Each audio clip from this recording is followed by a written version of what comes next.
Hello students, welcome to my channel. तो BA first semester education का जो new batch है 2024-25 के लिए वो हमने शुरू कर दिया और हमारे चैनल सक्सेस मास्टर पॉइंट पर आपके बीए फर्स्ट सेमेस्टर के हर सब्जेक्ट की क्लास न्यू सिलेबस के अकॉर्डिंग कंप्लीट कराई जा रही है और बैक टू बैक आपकी क्लासेस आ रही हैं। तो उसके लिए आप हमारे साथ जुड़े रहिए और सब्सक्राइब कीजिए हमारे चैनल को, क्योंकि बीए के ऑल सेमेस्टर के ऑल सब्जेक्ट की तैयारी यहाँ पे कराई जाती है। एग्ज़ाम के मॉडल पेपर और क्लास सब आपको प्रोवाइड कराए जाते हैं बिल्कुल फ्री में।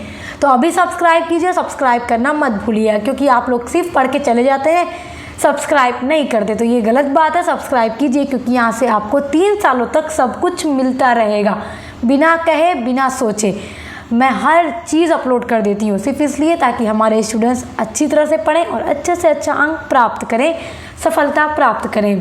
तो यूनिट नंबर 1 पर एक वीडियो मैंने अपलोड कर दिया है। देखिए, जितने भी टॉपिक होते हैं आपके एक सिलेबस के एजुकेशन में, तो वो मैं एक ही वीडियो में कवर करा दी यूनिट नंबर 1 को। और यूनिट नंबर 2 में भी जितने टॉपिक है सब हम आज की वीडियो में ही देख लेंगे। यूनिट नंबर 2 में आपको क्या पढ़ना है, शिक्षा के कार्य आपको पढ़ने हैं कि जो एजुकेशन है, जो हम ये शिक्षा ग्रहण कर रहे हैं, जो हम पढ़ाई कर रहे हैं, इसके कार्य क्या हैं, क्या क्या कार्य हैं, फंक्शन क्या है इसके। तो जो शिक्षा का कार्य है, शिक्षा के देखिए कार्य में 2 मुख्य कार्य हैं इसके। पहला क्या कार्य है कि व्यक्तिगत विकास, क्योंकि व्यक्तियों का जो विकास इसमें होता है, पर्सनालिटी डेवलपमेंट भी इसमें होता है, तो ये भी एक शिक्षा का बहुत बड़ा कार्य है। दूसरा कार्य है सांस्कृतिक विरासत के हस्तांतरण से संबंधित कार्य। तो हम दोनों को बड़े डिटेल में पढ़ेंगे और जितने भी टॉपिक इसके अलावा आपके हैं यूनिट नंबर 2 में, सब आज की वीडियो में कवर हो जाएगा। तो वीडियो में एंड तक बने रहिएगा ताकि कोई भी टॉपिक आपका मिस ना हो, क्योंकि एग्जाम में क्वेश्चन कहीं से भी पूछ सकता है। पहला कार्य देखते हैं, व्यक्तिगत विकास। देखिए, व्यक्तिगत विकास से तात्पर्य उन परिस्थितियों, आवश्यकताओं, आकांक्षाओं से उन्नयन से है जिसके प्रत्येक व्यक्ति की निजी जिंदगी की अभिलाषा की पूर्ति होती है। शिक्षा व्यक्तिगत विकास का अनुपम साधन है और शिक्षा के द्वारा ही मनुष्यों का विकास होता है। उसका ऑल राउंड डेवलपमेंट शिक्षा के माध्यम से ही होता है। तो चलिए हम व्यक्तिगत विकास को थोड़ा डिटेल में पढ़ते हैं, क्योंकि क्वेश्चन जब पूछेगा लॉन्ग में तो आप परेशान न हो इसलिए। शिक्षा के व्यक्तिगत विकास से संबंधित कार्य में पहला कार्य है नैतिकता का विकास। शिक्षा के द्वारा मनुष्य के नैतिकता का भी विकास होता है। समाज में कैसे जीना है, कैसे रहना है, उसको व्यवहार कैसा करना है, सारी चीज़ों का उसमें विकास होता है शिक्षा के माध्यम से। शिक्षा के संपूर्ण कार्य को एक ही शब्द में प्रकट किया जा सकता है और वह शब्द है नैतिकता, क्योंकि इससे यह स्पष्ट होता है कि शिक्षा का कार्य बालक के आचरण एवं व्यवहार को भी सुधारना है, परिशोधन तथा उचित विकास भी करना है, जिससे बालक पूर्णतः नैतिक व्यक्ति के रूप में प्रतिष्ठित होता है। जब बच्चों का एडमिशन कराया जाता है तो शुरुआत से लेकर उसको सिखाया जाता है, फिर वो बड़ा होके उसमें उन सभी गुणों का विकास होता है, उसमें नैतिकता का विकास होता है। तो ये शिक्षा का एक बहुत अच्छा और बहुत बड़ा कार्य है। शिक्षा के व्यक्तिगत विकास में जो दूसरा कार्य है शिक्षा का, वो है व्यक्तित्व का बहुमुखी विकास। देखिए, व्यक्तिगत विकास में व्यक्ति के व्यक्तित्व का बहुपक्षीय उन्नयन करना भी शिक्षा का एक महत्वपूर्ण कार्य होता है, क्योंकि व्यक्ति के व्यक्तित्व के अंतर्गत शारीरिक, मानसिक, सामाजिक, संवेगात्मक, व्यावसायिक आदि पक्ष आते हैं कि मनुष्य का शारीरिक विकास होता है शिक्षा के द्वारा, मानसिक विकास भी होता है, सामाजिक विकास, समाज में कैसे रहना है, संवेगात्मक विकास होता है, व्यावसायिक विकास यानी कि मनुष्य को व्यवसाय कैसे करना है, उसका पेशा या धंधा, वो सब भी मनुष्य का शिक्षा के माध्यम से ही तैयार होता है। इन सभी पक्षों का उन्नयन, परिमार्जन, सुधार हेतु शिक्षा महत्वपूर्ण मार्गदर्शन करती है और मनुष्य को सारी चीज़ों के बारे में शिक्षा ही सिखाती है। आप पढ़ाई कर रहे हैं, आपका कोई ना कोई उद्देश्य ज़रूर होगा। आप टीचर बनना चाहते होंगे, डॉक्टर बनना चाहते होंगे, engineer, IAS officer, IPS officer. देखिए, पढ़ाई करने का हर किसी का कोई ना कोई उद्देश्य होता है। तो बहुत लोग पढ़ के टीचर बन के कमाते हैं, डॉक्टर बन के, वकील बन के, सीए बन के, प्रोफेसर बन के कमाते हैं, पढ़ाते हैं तो उन्हें सैलरी मिलती है, या फिर बिजनेस करते हैं कुछ लोग तो उससे भी उनको प्रॉफिट होता है। तो ये सब शिक्षा के माध्यम से ही व्यक्ति सीखता है हर एक चीज़ को। देखिए, शिक्षा के कार्य में जो दूसरा महत्वपूर्ण कार्य है वो है सांस्कृतिक विरासत का संरक्षण एवं हस्तांतरण करना शिक्षा का कार्य है। इसमें भी 2 यहाँ पे कार्य मैंने नोट किए हैं, इनको समझा देती हूँ, समझ लीजिए तो एग्जाम में लिखने में आसानी हो जाएगी। आपको मेरे चैनल पे जो क्लास मिलेगी ना, हेल्पफुल होगी आपके लिए। यहाँ से 95% प्रश्न आते हैं एग्जाम में, जो मैं मॉडल पेपर आपको देती हूँ और जो क्लास में आपको कराती हूँ। देखिए, पहला जो कार्य हमने देखा व्यक्तिगत विकास। अब दूसरा है सांस्कृतिक विरासत का हस्तांतरण करना। ये भी शिक्षा का एक कार्य है, जिसमें पहला पॉइंट है सांस्कृतिक प्रतिमानों का हस्तांतरण, यानी कि ट्रांसफ़र करना। देखिए, व्यक्ति समाज का एक अभिन्न अंग है। मनुष्य क्या है? सामाजिक प्रणाली है। मनुष्य क्या है? एक सामाजिक प्राणी है और प्रत्येक समाज का अपना सांस्कृतिक प्रतिमान होता है। हर एक समाज की अपनी अलग अलग संस्कृति होती है, जिसके अनुसार ही वहाँ के लोग अपने जीवन को गुजारते हैं और नियंत्रित करते हैं, अपने जीवन को अच्छे से गुजारते हैं। और देखिए, प्रत्येक समाज के लोगों की ये अभिलाषा होती है कि हम जिन सांस्कृतिक प्रतिमानों को आत्मसात किए हैं, आत्मसात का मतलब होता है जिनको हमने एक्सेप्ट किया है, जिसके अकॉर्डिंग हम रह रहे हैं, तो हमारे आने वाली पीढ़ियां भी हमारे ही द्वारा बनाई गई इन संस्कृतियों के अनुसार ही अपने जीवन को गुजारे। इससे हमारी पहचान अनादिकाल तक बनी रहेगी। तो जो समाज की ये अभिलाषा होती है, उसको पूरा करने का कार्य भी शिक्षा ही करती है।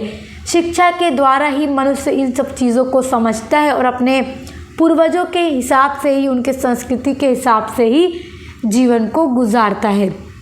शिक्षा ही लोगों में नैतिकता पैदा करती है, तो वो अपने से पूर्वजों का सम्मान करते हुए उनके द्वारा बनाई गई संस्कृति के अनुसार जीवन यापन करते हैं। शिक्षा का दूसरा कार्य इसमें आ जाएगा सभ्यता का संरक्षण। जिस तरह लोग अपने संस्कृति के हिसाब से चाहते हैं आने वाली पीढ़ियां रहें, तो वैसे ही सभ्यता को भी चाहते हैं। शिक्षा संस्कृति के साथ साथ सभ्यता के संरक्षण का भी कार्य करती है। प्रत्येक समाज का ये प्रयत्न होता है कि उनकी अपनी सभ्यता किसी भी कीमत पर नष्ट न हो, क्योंकि सभ्यता समाज की सबसे प्राचीन अर्जित की हुई विरासत होती है और शिक्षा के माध्यम से ही उनकी सभ्यता भी सेफ रहती है।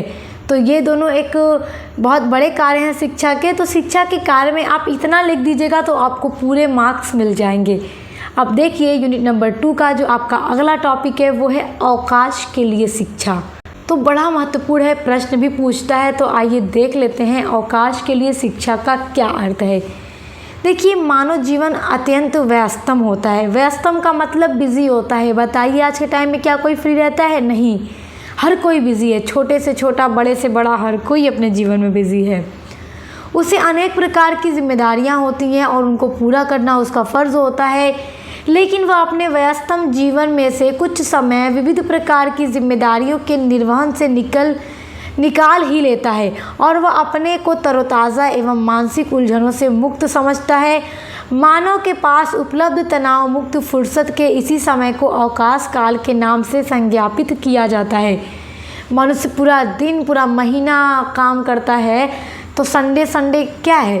वो अपने आप को फ्रेश महसूस करता है, छुट्टी भी लेता है। वो उसके लिए क्या है? अवकाश है। तो अवकाश शिक्षा का ही ये अर्थ है। शिक्षा के माध्यम से ही व्यक्ति ये सब चीज़ों को समझता है। तो इतना आप स्क्रीनशॉट कर लीजिए। वेरी शॉर्ट में पूछेगा तो आप इतना ही लिख डालिएगा। अब देखिए, जो आपका अगला टॉपिक है यूनिट नंबर 2 का, वो है राष्ट्रीय एकीकरण, यानी राष्ट्रीय एकता के लिए शिक्षा। शिक्षा के माध्यम से ये भी हमें सीखते हैं। तो ये सब आपके बड़े महत्वपूर्ण टॉपिक हैं। तो राष्ट्रीय एकता के लिए शिक्षा कैसी होनी चाहिए? देखिए, राष्ट्र कई टुकड़ों में बटा होता है। कहीं जातीय, कहीं क्षेत्रीय, कहीं भाषाई, कहीं परंपरा तथा कहीं धार्मिक विवाद उठ खड़े होते हैं। इन सभी को एक सूत्र में बांधने तथा उनमें राष्ट्रीय भावना भरने का, भावात्मक एकता उत्पन्न करने का जो कार्य होता है वो शिक्षा के द्वारा ही किया जाता है और राष्ट्रीय एकीकरण की प्रक्रिया कहलाती है। जो ये कार्य हम करते हैं, लोग जो अलग अलग स्थानों पे अलग अलग जाति, भाषा, परंपरा, धर्म के लोग रहते हैं और आपस में कहीं ना कहीं विवाद खड़े हो जाते हैं, कोई ऐसा मामला उठ जाता है, तो उनमें एकता की भावना भरने का जो काम किया जाता है उसको राष्ट्रीय एकीकरण की प्रक्रिया कहा जाता है। राष्ट्रीय एकता की शिक्षा के लिए शिक्षा के उद्देश्यों, पाठ्यक्रमों, विद्यालय का वातावरण, अध्यापक एवं छात्रों की भूमिकाएं महत्वपूर्ण होती हैं। देखिए, राष्ट्रीय एकता के लिए कैसा पाठ्यक्रम होना चाहिए। पाठ्यक्रम का मतलब सिलेबस। देखिए, हम अक्सर पढ़ते हैं, बुक में पढ़ते हैं तो सिलेबस में होता है, तभी तो पढ़ते हैं हम अलग अलग सब्जेक्ट में कि देखिए चाहे कोई किसी धर्म का हो, किसी जाति का हो, मिलकर रहना चाहिए। तो ये हमें राष्ट्रीय एकता के बारे में सिखा रहा है। तो कौन सिखा रहा है? शिक्षा सिखा रही है। ठीक है, तो आप कॉन्सेप्ट वाइज समझिए। यहाँ पे आप रटने की कोशिश करेंगे तो आप खुद भी उलझ जाएंगे। तो इसलिए मैं कहती हूँ आप पूरी क्लास किया कीजिए। मैं आपको जो देती हूँ उसमें क्लास करने से जानते हैं क्या फ़ायदा होता है, आपको पता चलता है कि कैसे क्या चीज़ें होती हैं और कैसे पढ़ना है, कैसे याद करना है। देखिए, एग्ज़ाम से पहले तो मैं आपको इम्पॉर्टेंट क्वेश्चन दे ही दूंगी, तो उसके लिए तो आपको परेशान होना नहीं है, लेकिन क्लास आपके लिए क्या है? वेरी वेरी इंपॉर्टेंट है। ओके, अच्छा देखिए, सिलेबस में ऐसे टॉपिक होते हैं ना कि चाहे कोई किसी धर्म का हो, किसी भी जात का हो, किसी भी भाषा को बोलने वाला हो, चाहे वो किसी भी परंपरा पर यकीन करे, उसका कोई भी रीति रिवाज हो, मिल कर रहो, एक जगह रहना है, मिल कर रहो, भेदभाव ना करो। तो हमारे सिलेबस में ऐसे टॉपिक ऐड किए जाते हैं ताकि हमारे अंदर राष्ट्रीय एकता हो। हम धर्म जाति को न देखें, बस हम ये देखें हम भारतीय हैं, हमें मिलकर रहना है। पहला पॉइंट है राष्ट्रीय मूल्यों के विकास तथा राष्ट्र प्रेम के लिए राष्ट्र के लिए त्याग करने वाली विभिन्न जाति, धर्म एवं क्षेत्र के लोगों की प्रेरक कहानियाँ एवं प्रसंग को पाठ्यक्रम में महत्वपूर्ण स्थान देना चाहिए। सिलेबस में ऐसे जो टॉपिक हैं उनको रखना चाहिए ताकि हर एक छात्र उनको पढ़े, उसके अंदर राष्ट्रवाद की भावना पैदा हो, राष्ट्रीय एकता की भावना पैदा हो और अपने देश के लिए, अपने राष्ट्र के लिए त्याग करने की भावना पैदा हो। तो ये एक टॉपिक होना चाहिए। दूसरा पॉइंट है राष्ट्रीय एकता की परंपरा का ज्ञान प्रदान करना तथा देश के स्वतंत्रता संग्राम से भी बालकों को परिचित कराना चाहिए। देखिए, हमारे देश को आज़ाद करने के लिए जितने भी मूवमेंट हुए हैं, जब आप लोग हिस्ट्री पढ़ेंगे या पॉलिटिकल साइंस पढ़ेंगे तो उसमें प्रिस्क्राइब्ड होता है सिलेबस के अंदर। जो लोग पढ़ते होंगे उन्हें पता है, क्योंकि पूरी क्लास ऑलरेडी मैं करा चुकी हूँ, क्लासेस चल भी रही हैं। तो जो लोग पढ़ रहे होंगे हिस्ट्री, पॉलिटिकल साइंस, तो उन्हें पता होगा। तो जिससे क्या होता है? राष्ट्रीय एकता का विकास होता है। बच्चे ये सीखते हैं ना कि हाँ, हमारे महापुरुषों ने किस तरह देश के लिए अपने आप को खड़ा किया, अपनी जान गंवा दी, लोग शहीद हो गए, किस लिए? सिर्फ अपने देश के लिए। और आज भी आप देखेंगे जितने लोग भी आर्मी में जाते हैं उसमें अक्सर न्यूज़ में आता है, आप लोग देखते हैं कि अपने देश को ही, अपने देश की ही तो रक्षा करने के लिए वो शहीद हो जाते हैं। तो ऐसे चैप्टर होने चाहिए सिलेबस के अंदर ताकि बच्चों में राष्ट्रीय एकता का विकास हो, जो आगे चलकर राष्ट्रीय एकता का आधार बने। अब देखिए, राष्ट्रीय एकता के लिए शिक्षा के बाद अगला टॉपिक है आपके यूनिट नंबर 2 का अंतर्राष्ट्रीय समझ के लिए शिक्षा। पहले तो आपने पढ़ा कि राष्ट्रीय एकता के लिए शिक्षा कैसी होनी चाहिए, सिलेबस में कैसे चैप्टर्स को इंक्लूड करना चाहिए ताकि बच्चों में राष्ट्रीय एकता की भावना पैदा हो। तो उस तरह से एक और टॉपिक आपके सिलेबस में है, यूनिट नंबर 2 में है अंतर्राष्ट्रीय समझ के लिए शिक्षा। तो अंतर्राष्ट्रीय सद्भावना का अर्थ क्या होता है? देखिए, शाब्दिक अर्थ में हम कहें तो अंतर्राष्ट्रीय सद्भाव जो है वो 2 शब्दों से मिलकर बना है। पहला शब्द है अंतर्राष्ट्रीय प्लस दूसरा शब्द है सद्भाव, तो इनसे मिलकर बना है अंतर्राष्ट्रीय सद्भाव। शब्दकोश में अंतर्राष्ट्रीय को इंटरनेशनल तथा सद्भाव को अंडरस्टैंडिंग कहा जाता है, यानी समझ होनी चाहिए। इंटरनेशनल का अर्थ होता है विभिन्न राष्ट्रों के बीच संबंध।